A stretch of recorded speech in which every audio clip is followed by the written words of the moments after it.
Kementerian Pelindungan Pekerja Migran Indonesia P2MI mengonfirmasi insiden penembakan terhadap 5 pekerja migran Indonesia oleh agensi penguat kuasa maritim Malaysia di perairan Tanjung Ru, Selangor, Malaysia, Jumat waktu setempat.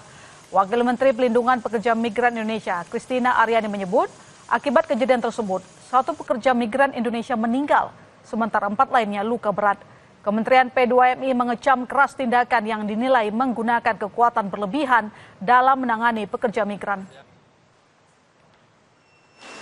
Kementerian P2MI mengecam tindakan atau penggunaan kekuatan berlebihan oleh otoritas maritim Malaysia terhadap 5 orang pekerja migran yang telah menyebabkan 1 korban meninggal dunia dan 4 lainnya luka-luka. Kementerian P2MI mendesak pemerintah Malaysia melakukan pengusutan terhadap peristiwa ini dan juga mengambil tindakan tegas terhadap aparat patroli atau petugas patroli bila mana terbukti melakukan tindakan penggunaan kekuatan secara berlebihan atau excessive use of force. Diduga mengalami korsleting dari kipas angin, 6 rumah warga di Jalan Ampera Raya Cilandak, Jakarta Selatan terbakar.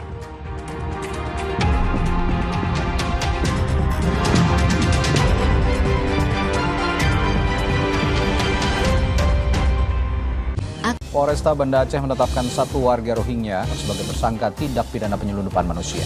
Ketahui peristiwa terhangat dan terpopuler yang terjadi di seluruh penjuru tanah air. Sebuah gudang penyimpanan tiner di Surabaya, Jawa Timur ludes terbakar. 6 orang terluka dalam kebakaran itu. Kalau inline hoki sendiri ada teknik tertentu nggak sih yang harus dikuasai? Terangkum semua dalam Sapa Indonesia Pagi.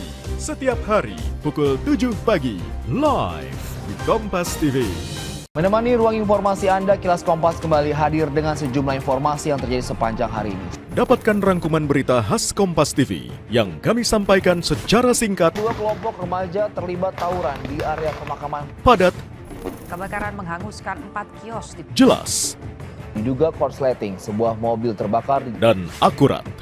Ikuti Kilas Kompas setiap hari pukul 11:30 malam live di Kompas TV.